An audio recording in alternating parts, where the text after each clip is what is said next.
Assalamu alaikum. Mheshimiwa Rais, leo mimi niko na furaha nyingi sana na msiwe na wasiwasi, siwezi kutusi mtu yote. Marake saa zingine watu wanafanya mambo mengine, wazee kama sisi tunaona hii mambo ni upuzi. Anyway, mimi unipe hiyo kiti yangu kidogo, nilikuwa kwa mkono. Niliweka wapi? Ilanguka? Wewe ndio unashika karatasi yangu, lete. Najua kawaida mzee anaitwa mwisho, lakini ndio kwa ameniita mapema.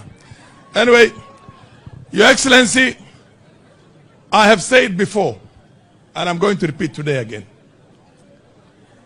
In 60-something years of the history of this country, no president has achieved in 2 years what you have been able to achieve in the last 2 years.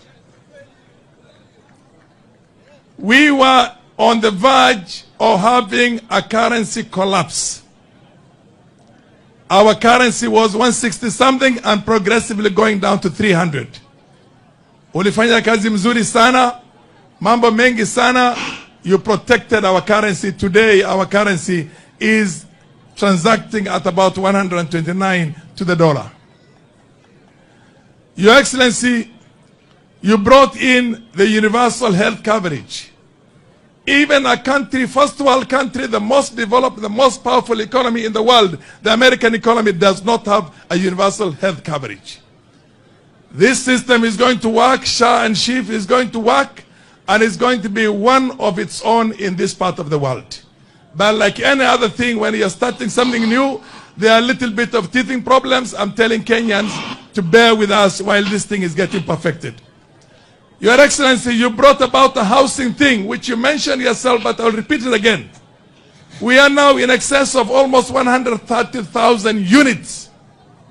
And for 60-something years, we've been trying to achieve that, and we never achieved anything. But now we are going to achieve it. All the naysayers, we are now seeing the kind of progress we are making. Your Excellency, our education sector had a lot of challenges, and we did not know how we were going to deal with the additional teachers we need for JCC.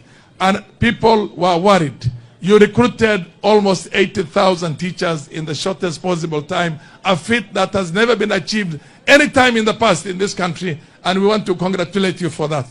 Your Excellency, I was one of the founder members of what was called COTEPA in the parliament. In the 7th parliament, it's called Coffee and Tea Parliamentary Association. Coffee farmers were cutting their trees up until you came in as the president, and today, coffee farmers are laughing all the way to the bank. Our tea farmers are very happy. Your Excellency, that has never been achieved for over 30 years before that. Your Excellency, we were importing maize from outside the country in the hundreds of thousands of tons. Today, we have such a powerful harvest, we are likely to export maize to other countries that are needing. We have a food security. Your Excellency, the sugar sector, for the longest I can remember, because I'm older than everybody here, we've been importing from outside the country every year sugar. For the first time, we are not importing sugar, and sugar farmers are getting dividends. Your Excellency, the list goes on and on and on. What happens in this country is that we go for one election. Once we're through with the elections, we start again the campaign for the next election because the political divide is too wide.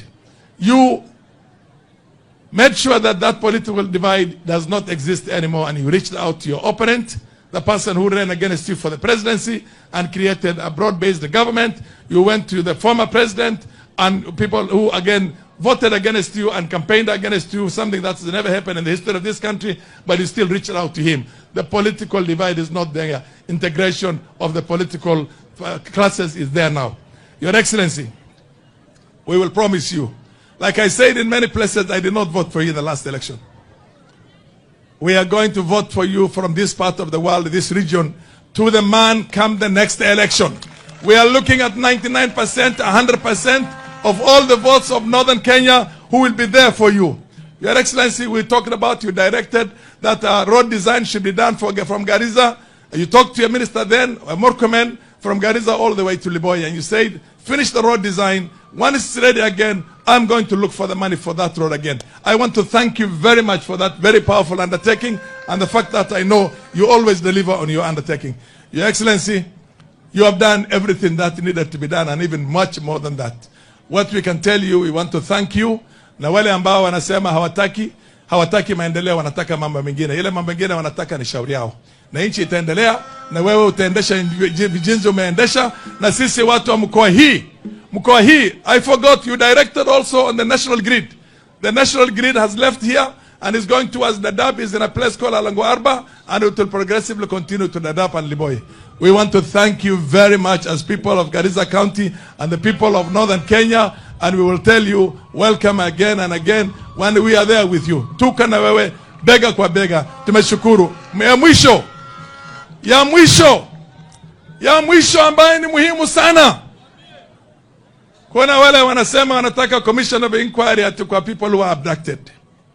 Mimi nasema, Your Excellency, I also support that. Let's have that commission of inquiry, but that commission of inquiry should start from 1963. Only in the 10 years before you came in here, the 10 years before you became a president of this country, we lost 1,200 Muslims in this country, including my own 10 close relatives, my brother-in-law including. What we are saying, kama kuna watu wamepotea na wawili watatu wanazungumza, sisi tuko na maelfu wamepotea. Tunataka hiyo commission of inquiry ianze na ile 63, including the shooting into the mosque in Isiolo when innocent worshippers were killed by members of the Kenyan security forces, including what happened in Wagala, including what Malkamari, including all those places. Mpaka ile ya mwisho ya juzi ulipoingia ndio ikasimama hiyo, tukamalizwa, sikumalizwa sisi. Nataka ianze na hiyo na ije mpaka leo. Hiyo mimi sina wasiwasi na hiyo, and I will support you on that, but let it not be discriminative. Nobody is more equal in this country than the other. We are all equals, and we want to see that historical injustices addressed. Nimeshukuru sana. Thank you very much, Your Excellency. Asante sana Mheshimiwa Farah Maalim. Let me call Mheshimiwa Abdi Ali, tafadhali sana, because of time na watu wame